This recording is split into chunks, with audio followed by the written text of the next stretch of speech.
Good morning, everybody. Hope you had a great evening last night. We had another one of those just glorious late fall days, or I guess early fall days if you look at the calendar, but no moisture, one great big thunderhead to the west of us, and then a western-looking sky. It's at those moments when at least I am, I'm just bowled over in awe about the beauty and nature and the creation that surrounds us. So we always have a lot to be grateful for. And if we just open our eyes and take pause, we can see it. And we should do that. We should stop and pause and reflect at what's going on. Anyway, big market overnight. Every equity market in the world sold. Follow-through selling from the United States market except for China. China's market was up a little bit. The European equity markets were mixed, but lower. Didn't get the follow-through selling that you would expect from the United States, but some of that had come before in Europe. The European economic news continues to show deterioration in their economies, so their equity markets are backing off a little bit.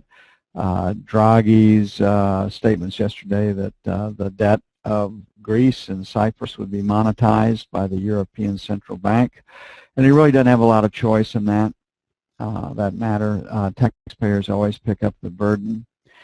They always pay for the government's mistakes. They always pay for those that are in bed with the government's mistakes. It's just the way of the world. It's been that way for a long time, and we just should be cognizant. It's not fun, it's not right, but it's the way it is.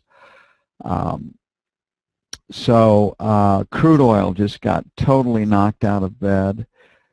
We were expecting at least 90.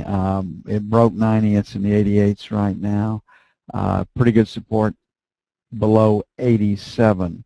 And this was done even as Saudi Arabia cut its production back to 2008 levels. So either the world's transportation machinery is getting a lot more fuel efficient and there's no demand, or demand is falling for everybody, or the Saudi cutback reflects the increased production from North America. Now, Saudi Arabia is the swing producer for OPEC, and Saudi Arabia can ramp their production up from 8 million barrels to 10 million barrels pretty quickly.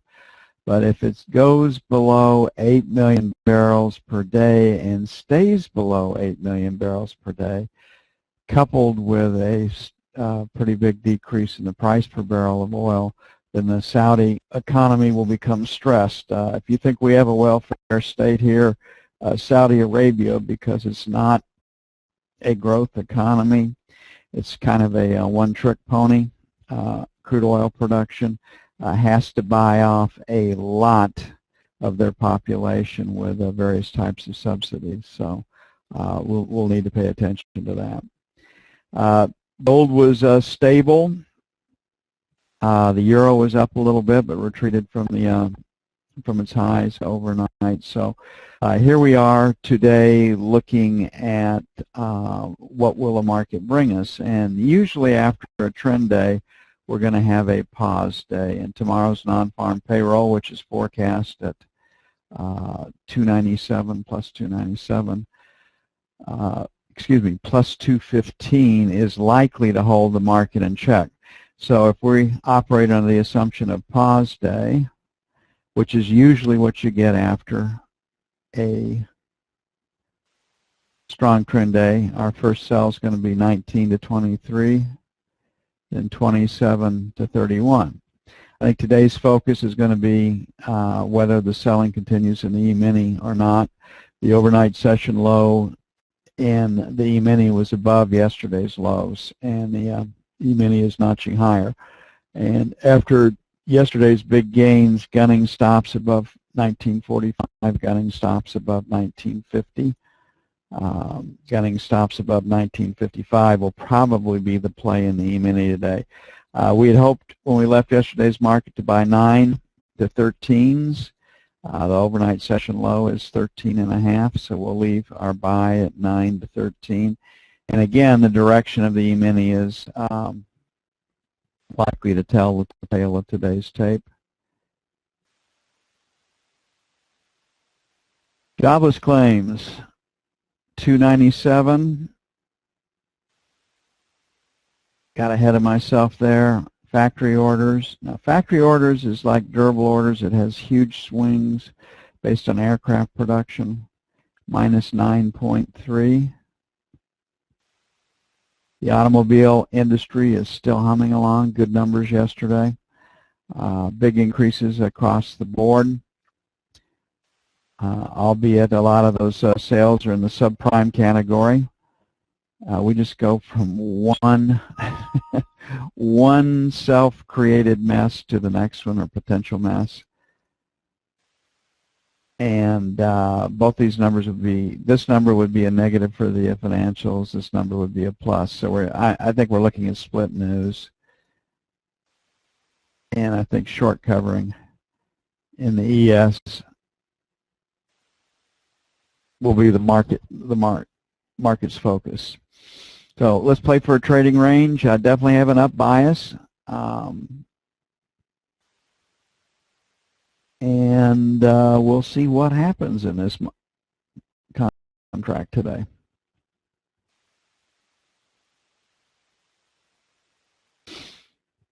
Okay, the knob spread gave up about 4, maybe 5 30-seconds overnight. Certainly profit taking. When it rallies, the 30-year just really takes off, and we'll watch for that. So we have a little bit more potential for the downside as people take profits in the knob. So we have volume from yesterday in the 06 area. So 5 to 9, buy 1. 01 to 29, buy 2. And my buy 2 points and my sell 2 points have been the numbers we really need to focus on. The single print at 31, I think, is significant, and we've surrounded it with our buy 2. On our, we're at 14 right now. Last rotate stopped at 17, 20, 24. Would like to sell 19s to 23s. That's fairly aggressive. Then the best sell would be 27s to 31s, where it was late yesterday. But if this market's going to sell, you know, it might take a 15 to 19 to get off a short early in the session. But we'll play for a pause day, moving sideways with a seller definitely above 24. And the buyer, I'm guessing, in the 4 to 8 area.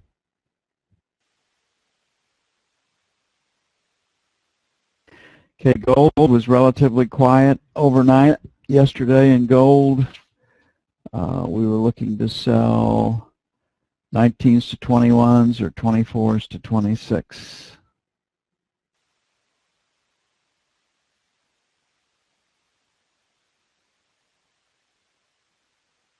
And you were able to get a trade off. The high would just touch 24, the bottom of our number 2 sell zone.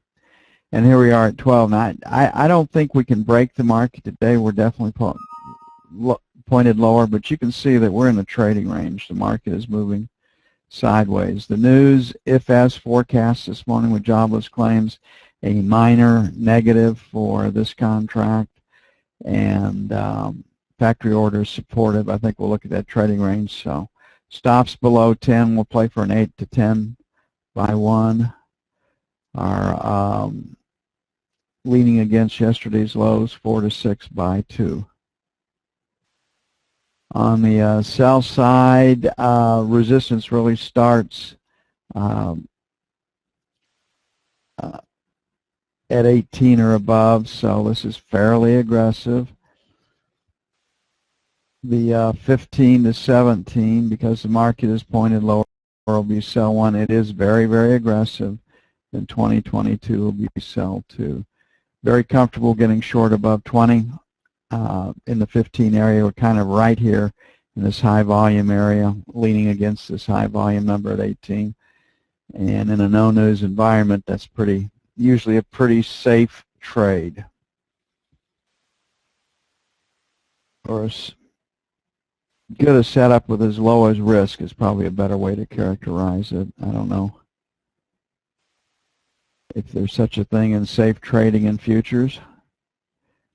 There's great trading. We play for the leverage. It's the leverage that attracts us to these markets, because you can, with the leverage that you can get and a small commitment of capital, you can do really, really, really well.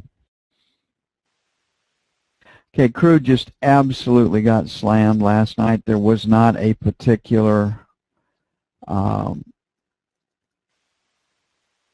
piece of news to tie it to, but you can see right here it started in London, and when London broke yesterday's support at 90.46, I mean, London traded all the way down to 89.36. So we get a little bounce up, stops at 89.81, and it sells all the way down to 88.21. So just a huge market. So here we are at 89.30.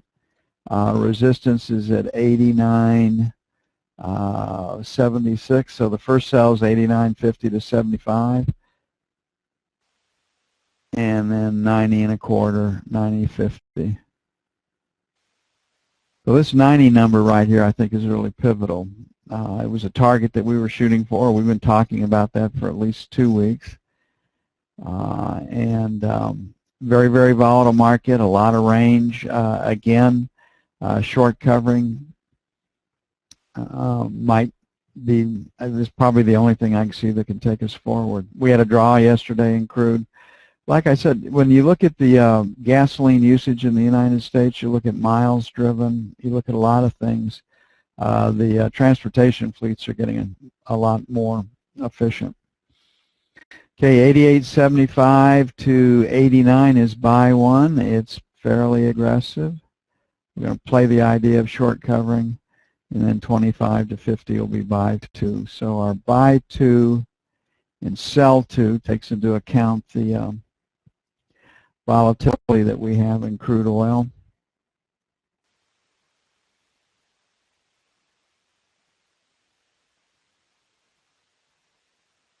And that's what attracts us to it. If you are capital or time challenged to learn this, once you learn our basic setups and our rules for these contracts, the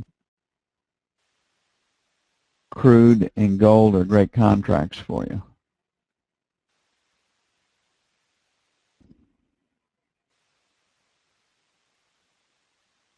Okay, looking at the euro. Actually did pretty well yesterday, all things considered. I'll put a quote, some comments by the ex-president of Czechoslovakia, and he says the West's characterization of Russia is a mistake and it's overstating everything. And Václav Havel has been an interesting character politically. He was the one that had the courage to stand up and put his life on the line when the Soviet Union was breaking apart. So you have to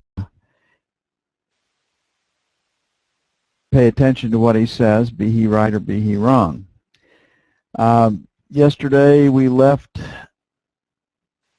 the euro wanting to sell 26.30 to 40, then 50 to 60. The high was 81. I mean, it just blew up last night. And the buying started at the opening of Globex. So this 25 to 15 area right down here will be buy one. And then 25.90, 26 will be buy two. We're at 39 right now, so 50 to 60 will be sell one, leaning against 60. That at 50, I mean, if that 50 to 60 area holds, I think it's a pretty good short, and then 70 to 80 will be sell two. I think, as you all well know, that because of EU financial ministers and the European Central Bank, their desire to take the contract lower is all that you really need to know.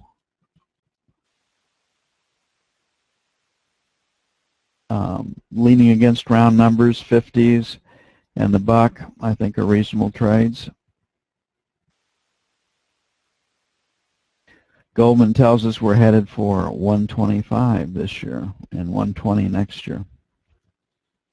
And like we've talked about many times before, the markets don't screw around. If the market accepts 125 is the number, they're going to get there in a hurry.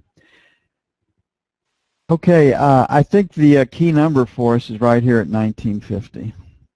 And if we can generally stay below that, there's more selling to come. The spill from C period right here is from 46. We're at 43, so 45 plus or minus is going to be sell 1. It's very, very aggressive. My feeling is it'll probably head up, and so I like to sell 49 to 51 just because of 1950, and you see this G period high here and this H period high. So this 50 to 53 area, this volume at 51.50, I think is where the sell zone really is. But resistance is right here. That's R1.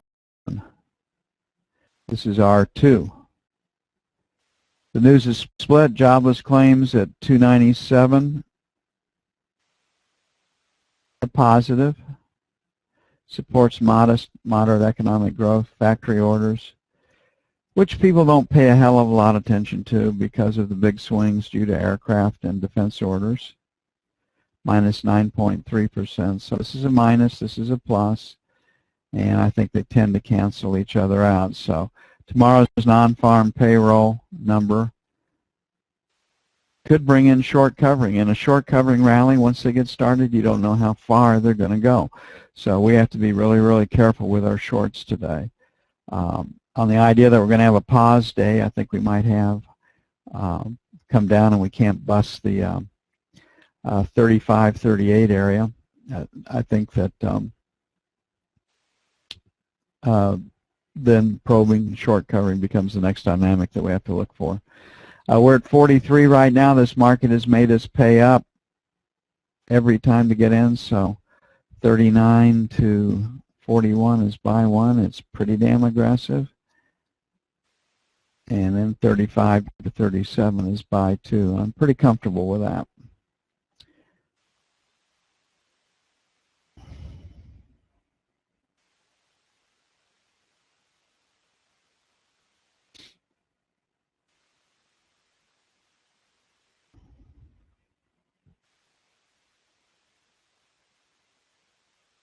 Okay, it'll take about 20 minutes to get everything up and posted. I'm going to get busy on that. Be back with you as soon as possible. Later.